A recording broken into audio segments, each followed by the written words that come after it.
Kunjungan Gubernur Maluku Utara, Shirley Juanda, ke Lembur Pakuan, Jawa Barat, menjadi lebih dari sekadar agenda kerja sama antar daerah. Di bawah hamparan hijau sawah dan semilir angin desa, terjalin kedekatan yang tulus antara Shirley dan Gubernur Jawa Barat, Deddy Mulyadi. Awalnya hanya obrolan ringan dan kerja sama antar provinsi, namun lama-kelamaan percakapan mereka menjadi pribadi, menghangatkan hati, hingga menimbulkan rasa yang tak mereka duga. Di balik tawa dan candaan, konflik muncul dari tekanan politik dan harapan masyarakat. Namun sebuah kesamaan kecil, kecintaan pada berkebun, menjadi titik temu yang mempererat ikatan mereka. Pagi itu Lembur Pakuan berselimut kabut tipis. Hamparan sawah hijau dan suara gemericik air irigasi menciptakan suasana damai yang mengundang. Masyarakat berkumpul di pinggir desa, menanti kedatangan dua tokoh penting, Gubernur Jawa Barat, Deddy Mulyadi, dan tamunya Gubernur Maluku Utara, Shirley Juanda. Shirley turun dari mobil dinas dengan kebaya putih sederhana. Tatapannya langsung jatuh pada keindahan alam yang menyambutnya. Seperti kembali ke masa kecil, ujarnya pelan. Deddy, dengan iket Sunda dan senyum khasnya, menyambut hangat. Wilujeng Sumping, Bu Gubernur. Mereka menyusuri pematang sawah yang masih basah. Warga menyapa ramah, anak-anak menari, dan para petani memperlihatkan hasil bumi. Deddy menjelaskan inovasi desa, pertanian organik, irigasi sederhana, dan pengolahan pupuk alami. Shirley mendengarkan dengan penuh minat. Kuncinya gotong royong, kata Deddy. Bukan soal anggaran besar, tapi rasa memiliki. Di sebuah saung bambu, mereka duduk menikmati teh sereh hangat. Hening, lalu Shirley berkata, "Tempat seperti ini mengingatkan saya betapa kita sering lupa bahwa pembangunan dimulai dari hati." Deddy mengangguk. Sawah ini bukan cuma ladang padi, ini ladang harapan. Dalam diam itu, keduanya menyadari ada kenyamanan yang tumbuh. Bukan sekadar pertemuan dua gubernur, tapi dua jiwa yang saling menemukan ketenangan dalam kesederhanaan. Fajar baru menyingsing di Lembur Pakuan. Shirley Juanda bangun lebih awal dari jadwal. Mengenakan pakaian kasual, ia berjalan ke sawah bersama Deddy Mulyadi yang tampil santai dengan sarung dan kaos lusuh. Biasanya tamu baru keluar jam 9, seloroh Deddy sambil tersenyum. Shirley tertawa. "Saya tak sabar merasakan suasana asli desa ini." Mereka menyusuri pematang sawah. Udara segar dan lumpur yang masih basah tak menghalangi langkah mereka. Warga menyapa ramah. Seorang petani memberi Shirley caping bambu. Ia memakainya sambil berseloroh. "Kalau ada gubernur bandel bisa dipukul pakai ini." Tawa pun pecah, bahkan anak-anak sekolah yang sedang belajar menanam padi ikut tertawa. Salah satu dari mereka bertanya polos, "Bu Gubernur belum turun ke sawah?" Tanpa ragu, Shirley melepas sepatu dan turun ke lumpur. Diikuti Deddy. Mereka menanam padi bersama anak-anak dan petani. Seorang warga diam-diam merekam momen langka itu. Di tengah lumpur, Shirley berujar pelan, "Di sini, saya merasa damai." Deddy menimpali, "Mungkin karena kita sedang menanam kenangan, bukan sekadar padi." Usai aktivitas, mereka beristirahat di gubuk kecil, menikmati tape dan kelapa muda. Shirley menatap Deddy sejenak, tak berkata apa-apa. Tapi hatinya sudah mulai berbicara. Hari itu bukan sekadar kunjungan kerja. Itu adalah awal dari keakraban yang tak direncanakan. Dan di tengah sawah itu, tawa menjadi jembatan yang merapatkan dua hati. Senja perlahan turun di Lembur Pakuan. Langit berwarna jingga, menyatu dengan hamparan sawah yang mulai gelap.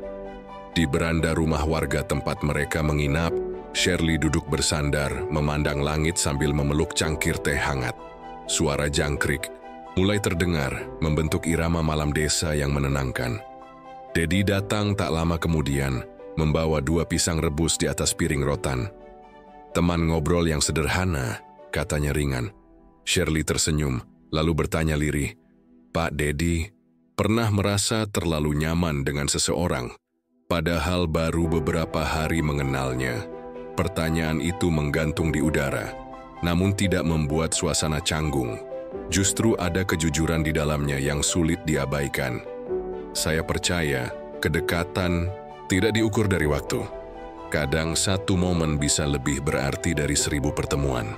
Jawab Dedi pelan. Shirley menunduk. Pandangannya menerawang jauh ke langit malam. Ia merasa ada sesuatu yang berubah dalam dirinya. Hubungan mereka bukan sekadar antara dua pemimpin daerah. Ada kehangatan yang berbeda, yang menembus batas formalitas. Apa Bapak tidak takut disalahpahami? Tanya Shirley lagi. Takut, jawab Dedi jujur. Tapi saya lebih takut membiarkan kehangatan ini lewat tanpa makna. Mereka terdiam. Angin malam berembus pelan, membawa wangi rumput basah dan suara anak-anak tertawa dari kejauhan. Dunia seolah melambat membiarkan keduanya larut dalam percakapan yang jujur. Malam itu tak ada pernyataan cinta, tapi juga tak perlu. Karena kadang rasa hadir tanpa harus diminta, dan kehadiran seseorang cukup untuk membuat hati tahu. Ada yang istimewa sedang tumbuh, pelan tapi pasti. Pagi di hari ketiga terasa berbeda.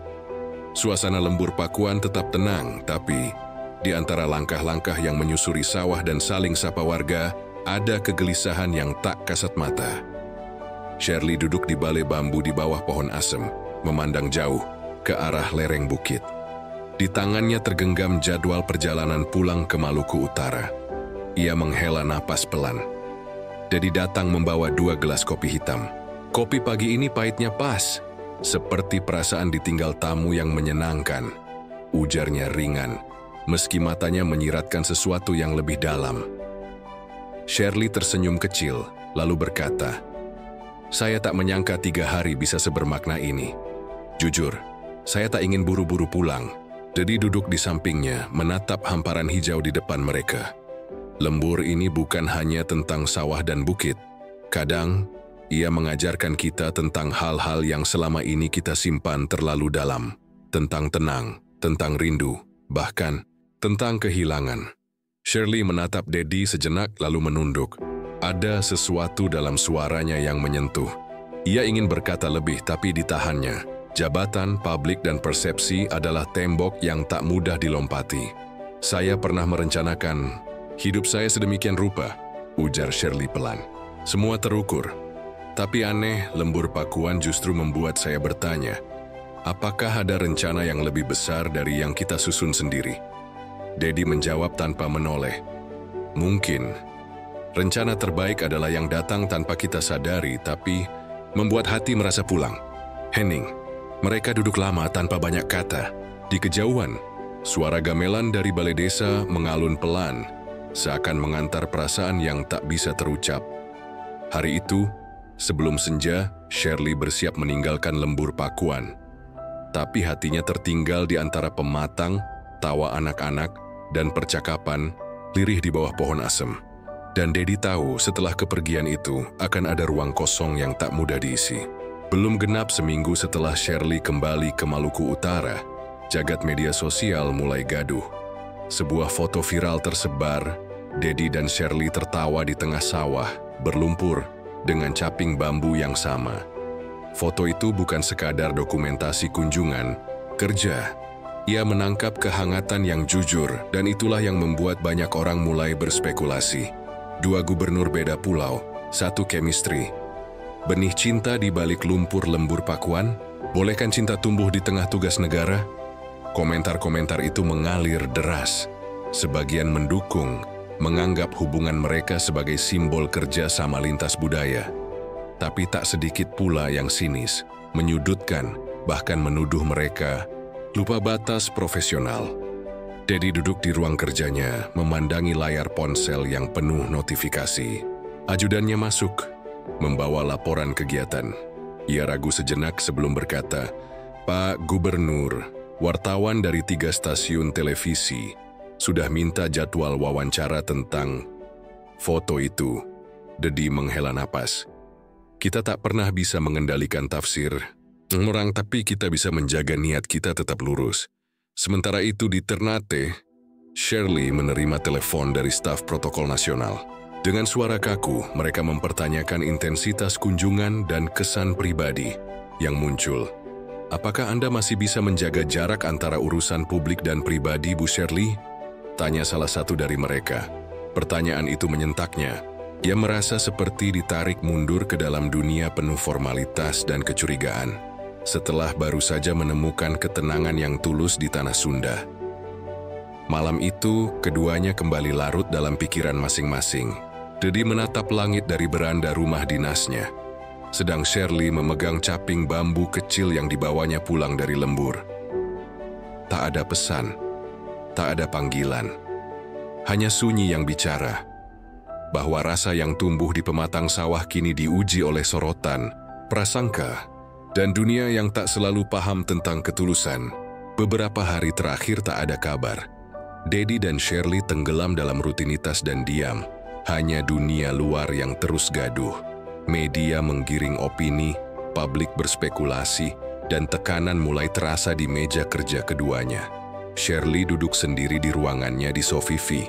Tatapannya tertuju pada pot bunga mawar yang ia bawa dari lembur Pakuan. Ia tersenyum kecil, lalu menghela napas. Mengapa rasa harus bertabrakan dengan Citra, gumamnya. Di Bandung, Dedi lebih sering menyendiri. Ia menulis dalam buku catatannya. Kadang diam lebih lantang dari kata-kata, tapi juga lebih menyiksa. Ajudan Dedi pernah bertanya, "Pak, kenapa tidak bicara saja?" Dedi hanya menjawab singkat, "Karena kadang bicara bisa merusak apa yang sedang tumbuh diam-diam." Saat Shirley mencoba menepis bayangan tentang Dedi, asistennya datang membawa kabar. "Bu, ada rencana kunjungan kerja dari Gubernur Jabar ke Maluku Utara." Shirley terdiam. Hatinya berdebar, tapi pikirannya penuh tanya. Apakah ini bagian dari agenda resmi atau isyarat yang belum sempat ia ucapkan? Jarak telah mengajarkan mereka bahwa tidak semua yang tumbuh harus diumbar. Namun ketika dia mulai menyakitkan, satu pertemuan bisa jadi jawaban, atau justru perpisahan. Di ruang rapat kantor Gubernur Maluku Utara, Dedi dan Shirley duduk berhadapan, suasana tegang menyelimuti. Pertemuan ini bukan sekadar urusan kerja, tapi tentang perasaan yang selama ini terpendam. Shirley membuka pembicaraan. "Pak Dedi, ini lebih dari politik. Ini soal hati yang sulit dimengerti dunia luar." Dedi mengangguk. "Aku takut kehilangan apa yang mulai di lembur Pakuan. Tapi dunia mungkin tak siap menerima kita. Mereka berbagi rasa takut dan harapan. Pilihan sulit menanti, menjaga jarak demi tugas, atau berani melangkah bersama meski risiko menghadang." Seorang staf masuk membawa pot kecil tanaman tomat dari warga lembur Pakuan. Shirley tersenyum. "Seperti tanaman ini, kita butuh waktu tumbuh, walau sulit." Dedi menggenggam tangan Shirley. "Mari jujur pada diri sendiri, apapun hasilnya. Di antara dua dunia, politik dan perasaan, mereka memilih mencoba, merajut harapan baru." Beberapa minggu setelah pertemuan di Maluku Utara, suasana berubah. Dedi dan Shirley mulai membangun kolaborasi yang lebih erat antar provinsi. Proyek bersama di lembur Pakuan dirancang dengan matang. Program pertanian berkelanjutan yang melibatkan petani lokal dan teknologi modern. Namun, yang lebih terasa adalah kehangatan yang mulai menyusup ke dalam rutinitas mereka. Di sela kesibukan, ada pesan singkat yang tak selalu tentang kerja, tapi juga tentang perhatian dan dukungan.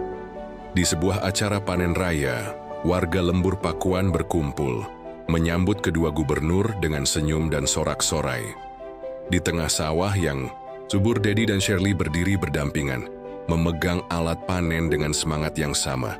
Seorang warga tua tiba-tiba berkata, "Kalian berdua seperti tanaman yang tumbuh bersama di ladang yang sama, memberi kehidupan pada tanah ini." Ucapan itu membawa senyum hangat pada kedua gubernur.